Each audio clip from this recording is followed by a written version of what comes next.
Hello students, welcome in my YouTube channel. Today I will learn about partnership, and here our first topic is how we can calculate interest on capital in partnership. Student statement क्या है कि P और Q partners हैं इन 2:1। 2:1 में उनकी profit sharing ratio है 2:1। As per partnership deed they get interest on capital 10% per annum, और agreement के अकॉर्डिंग, डीड के अकॉर्डिंग वो 10% पर एनम के रेट से इंटरेस्ट ऑन कैपिटल चार्ज करेंगे। और कैपिटल जो है पार्टनर्स की 50,000 और 30,000 है, बिगिनिंग वाली कैपिटल है। तो स्टूडेंट दियर प्रॉफिट, और उसके प्रॉफिट जो है बिफोर इंटरेस्ट को चार्ज करने से पहले 10,100 है। हमें इंटरेस्ट जो है अलाउड करना है एज ए चार्ज। तो अब इसमें स्टूडेंट दो चीज़ें एक साथ हम सीखेंगे, एक तो इंटरेस्ट ऑन कैपिटल कैसे कैलकुलेट करना है, और दूसरा उसे प्रॉफिट एंड लॉस एप्रोप्रिएशन जो प्रॉफिट एंड लॉस अकाउंट के बाद बनाया जाता है। पहले ट्रेडिंग अकाउंट बनता है पार्टनरशिप में, फिर प्रॉफिट एंड लॉस अकाउंट बनता है, उसके बाद profit and loss appropriation account बनता है, देन आफ्टर बैलेंस शीट बनती है। तो प्रॉफिट एंड लॉस एप्रोप्रिएशन में इसे कैसे रिप्रेजेंट करना है इंटरेस्ट ऑन कैपिटल को, वो भी सीखेंगे।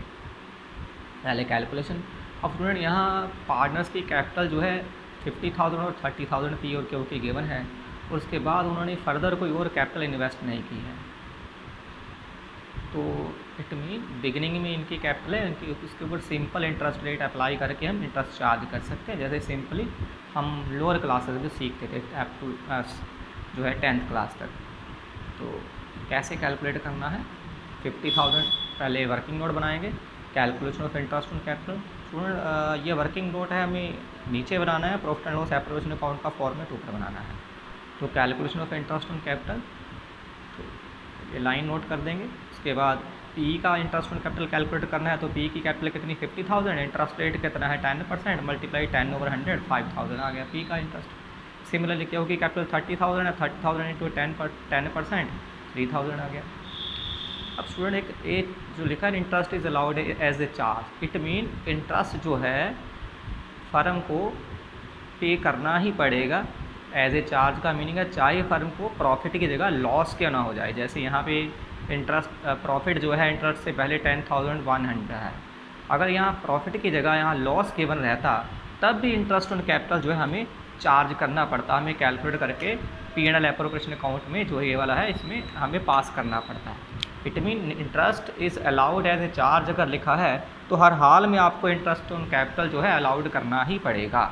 अगर ये लाइन ना लिखी होती तो इन दैट केस क्या होता है कि अगर यहाँ प्रॉफिट की जगह लॉस लिखा होता तो इंटरेस्ट ऑन कैपिटल कैलकुलेट करने की कोई नीड ही नहीं थी, interest on capital P&L appropriation account में डालने की भी कोई नीड नहीं थी। तो इट मीन याद रखो, अगर प्रॉफिट दिया है तो इंटरेस्ट ऑन कैपिटल अलाउड होगा, अगर प्रॉफिट की जगह लॉस दिया है तो इंटरेस्ट ऑन कैपिटल अलाउड नहीं होगा। लेकिन अगर interest is allowed as a charge लिखा हुआ है, इन दैट केस चाहे प्रॉफिट है चाहे फर्म को लॉस हुआ है, प्रॉफिट या लॉस दोनों में कुछ भी हुआ है, तब इंटरेस्ट ऑन कैपिटल अलाउड करना ही पड़ेगा।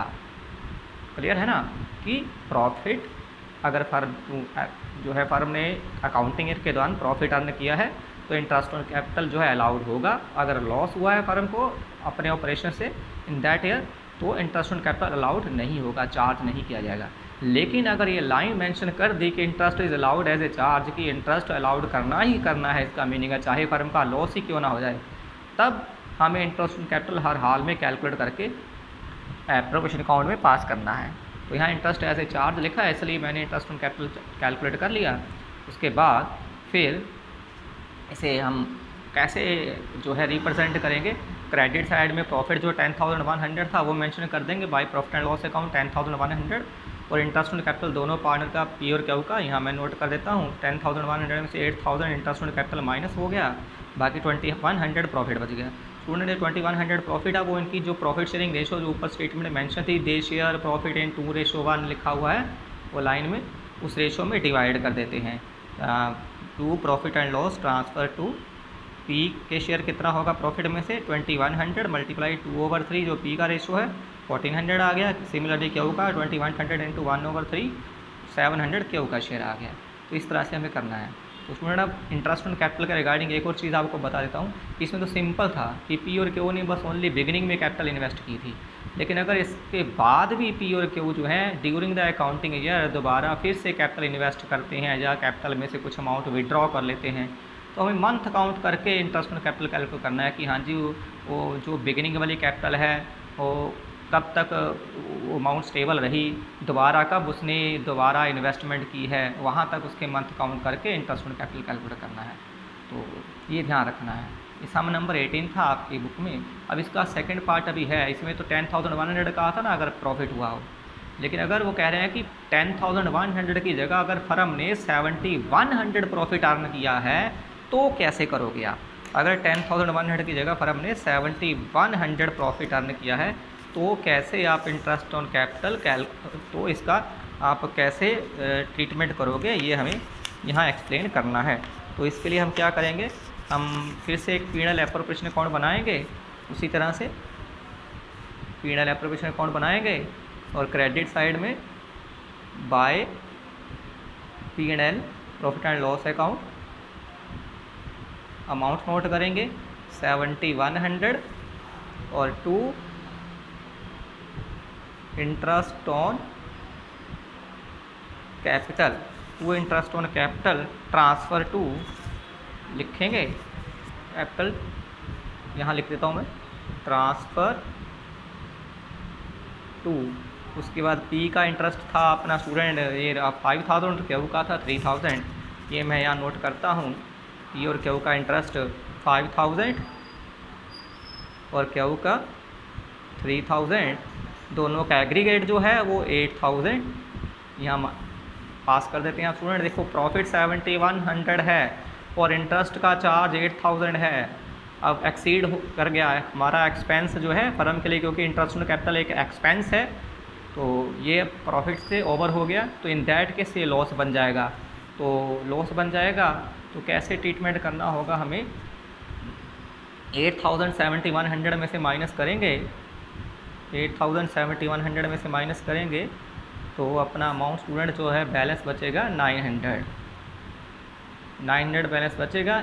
इसमें से ये क्योंकि लॉस है क्रेडिट साइड में पास करेंगे, ठीक है, क्रेडिट साइड में पास करेंगे तो यहाँ सॉरी इंटरेस्ट ऑन कैपिटल लिखना था, यहाँ लिखेंगे by profit and loss transfer to, ठीक है। अब 900 में से पी का शेयर कितना, क्यू का शेयर कितना है, पी का शेयर आएगा 900 मल्टीप्लाई 2/3, 900 मल्टीप्लाई 1/3, ये क्यू का शेयर हो जाएगा। ये अपना बन जाएगा पी का शेयर स्टूडेंट बन जाएगा 600 और क्यू का शेयर बन जाएगा 300, जो इनकी कैपिटल अकाउंट में ट्रांसफ़र हो जाएगा। तो इस तरह से आपको पीएनएल एप्रोप्रिएशन। अब इसमें स्टूडेंट 7,100 प्रॉफिट था और इंटरेस्ट ऑन कैपिटल की अमाउंट इतनी बड़ी थी कि फर्म का प्रॉफिट जो है लॉस में कन्वर्ट हो गया। तो चार्ज का मीनिंग यही है, अगर वो चार्ज वाली लाइन नहीं लिखा होता यहाँ पर तो हम यहाँ इंटरेस्ट ऑन कैपिटल जो है स्किप कर देते। इंटरेस्ट ऑन कैपिटल के कारण फर्म का प्रॉफिट लॉस में कन्वर्ट हो रहा था, तो हम ये इंटरेस्ट ऑन कैपिटल जो है यहाँ पीएनएल एप्रोप्रिएशन में पास नहीं करते। वो इंटरेस्ट एज ए चार्ज वाली लाइन लिखी थी, इसी कारण यहाँ हमें इंटरेस्ट ऑन कैपिटल पास करना पड़ा, ठीक है। अगर इंटरेस्ट एज ए चार्ज वाली लाइन लिखी है तो समझ लो चाहे प्रॉफिट फर्म का लॉस में कन्वर्ट हो जाए या लॉस फर्म का और बढ़ जाए, तब भी हमें इंटरेस्ट ऑन कैपिटल अलाउ करना है। अगर वो लाइन नहीं लिखी होती तो ये हम इंटरेस्ट ऑन कैपिटल यहाँ पास नहीं करते। Okay, thank you students.